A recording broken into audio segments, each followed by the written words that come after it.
American essayist and poet Ralph Waldo Emerson said of fate, "A man is destined to be who he is determined to be." And Don Randall was always determined to be first and foremost a family man, a patriot, and an all-round good bloke. I heard about the tragic passing of my friend and colleague Don Randall as I was making my way home from the funeral of another friend and former colleague, Albie Schultz.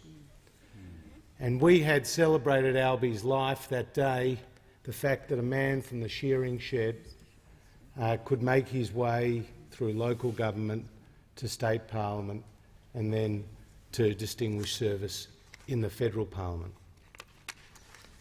And what Albie and Don show the Australian people is the breadth and depth of life experiences that they bring to this place. So many Australians think that members of this House, whatever their political persuasion, are cardboard cutouts. The same backgrounds and the same political or party histories. In fact, in Don Randall, we saw somebody who had served his local community in so many different guises before making his way to federal parliament. A councillor, as has been said, with the Belmont City Council, a teacher for nearly 20 years, dedicated to the education of students with intellectual disabilities, someone who was a horse trainer, who had a love of the garden, a love of nature, and then served in this parliament, both in the seats of Swan and then in Canning, for a total of 17 years. And we need to recognise the incredible service of Don Randall to the parliament. But I also want to recognise, as the Foreign Minister and others have done, his contribution to building bilateral relations with other countries, in particular Sri Lanka, it's been mentioned, Cuba. But we also talked often about Israel, as Don shared with me his experience having been on a kibbutz. And the member for Perth said that, that people were reminded at Don's funeral that he wasn't on a kibbutz because he was a socialist. But he would tell me often what a strong supporter he was of the State of Israel and at all that it stood for. And if you look at his speeches in the Parliament about the issue of Sri Lanka, what comes through is his concern for the civilian casualties in that conflict. And he said neither side could be absolved of blame, but the feelings and our thoughts should be with the casualties and the families of those harmed civilians. The other part of Don's life that I was touched by was when Gerard Neesham came to see me about the Clontarf Academy and what was being done to support Indigenous kids follow their love of Australian rules football. And Gerard Neesham did point out to me that Don Randall had been a standout support for that cause in helping to raise money and helping to garner political support.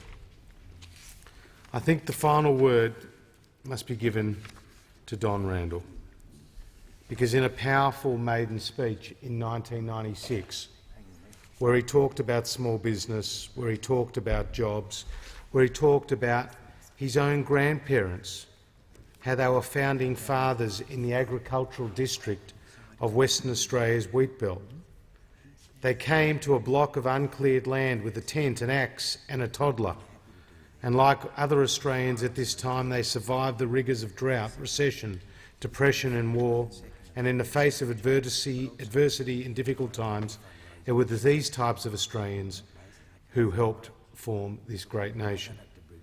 So a wonderful maiden speech, and he talked about the Liberal Party's philosophy, the innate worth of the individual and the need to encourage his or her initiative and personal responsibility, and that all people should have the potential to fulfil their, all people should have the opportunity to advance and fulfil their potential. It was a wonderful speech, and it finished with these words, and these were Don's words. Australia is a land of opportunity. We are a nation where people who are willing to make sacrifices can succeed, and where people can take the opportunity to make their own luck. The worst thing that could happen to Australians is if they begin to believe that this is as good as it gets. Don Randall never believed that it was as good as it gets. He gave selfless service in this place and to his constituents in Canning because he always wanted to make Australia a better place. And at the end of the day, he was a family man.